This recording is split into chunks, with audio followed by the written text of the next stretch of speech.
Guys, welcome to my channel. I'm Ibrahim Omar, also known as Irodhabi. So guys, in this video I'm going to talk to you about MOQ, that is minimum order quantity. Hold on, I don't need the shades.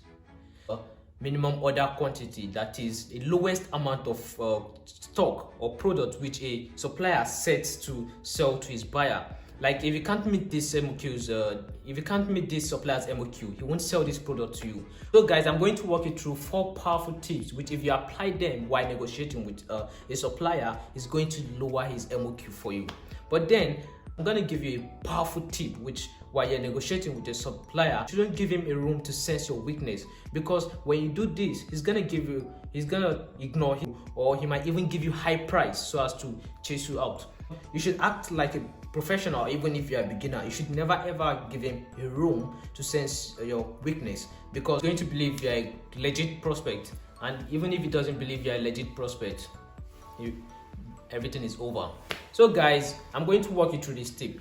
The number one powerful tip while you're negotiating with a supplier is you should try to close your deal right away. You see, while negotiating with some suppliers, he might give you a high MOQ, but we will be willing to reduce the quality, but we'll be willing to reduce the MOQ units upfront. That is, if he sees you, that is, if he thinks that you'll be a good customer in the long run, he will reduce the MOQ for you.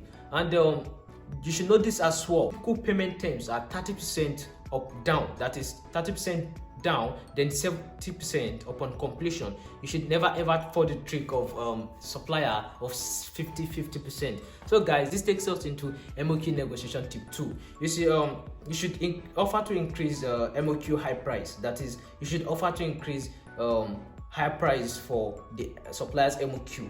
You see, while negotiating with a supplier, it actually comes to the money and not the MOQ.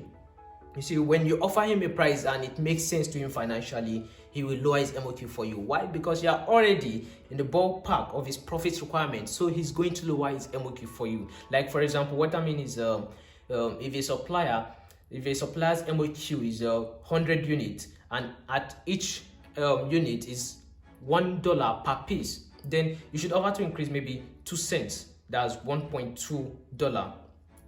It's going to lower his MOQ for you for sure. Why? Because you're already giving him the profit margin he wants, so he's going to lower the MOQ for you. So guys, this takes us into MOQ negotiation tip 3. If you are still watching this video, please don't forget to subscribe and turn on your notification button. So guys, this MOQ negotiation tip 3 is you should offer to increase the overall size order. That is, in this strategy, it's not applicable everywhere. It's generally applicable when maybe you want to order many types of when maybe you want to order many different styles of the same product, then you can apply this tip number 3. So guys, this takes us into tip number 4, the last but not the least. You see, you should pay in installment. You see, if you can't afford to pay a supplier's MOQ all in one shot, you should ask, because it doesn't hurt if you ask. You should ask the supplier if he can run his production and ship for you in installment. If he accepts this, like for example,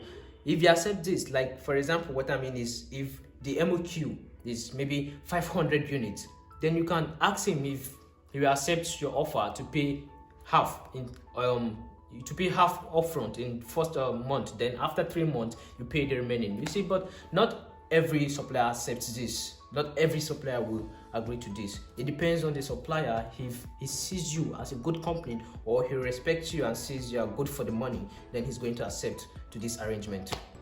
It doesn't hurt if you ask, please, anyway. So guys, these are all the 4 MOQ powerful tips which if you apply them, you always get a supplier to lower his MOQ for you for sure. Guys, I'm going to give you a powerful tip which I always do while negotiating with a supplier.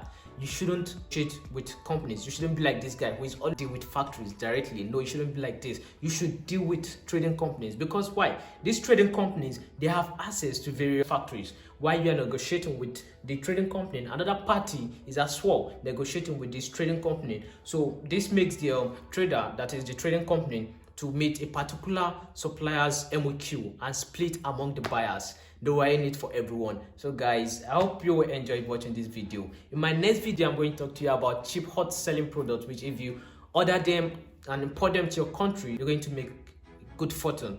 So guys, don't forget to subscribe. See you in my next video. Bye.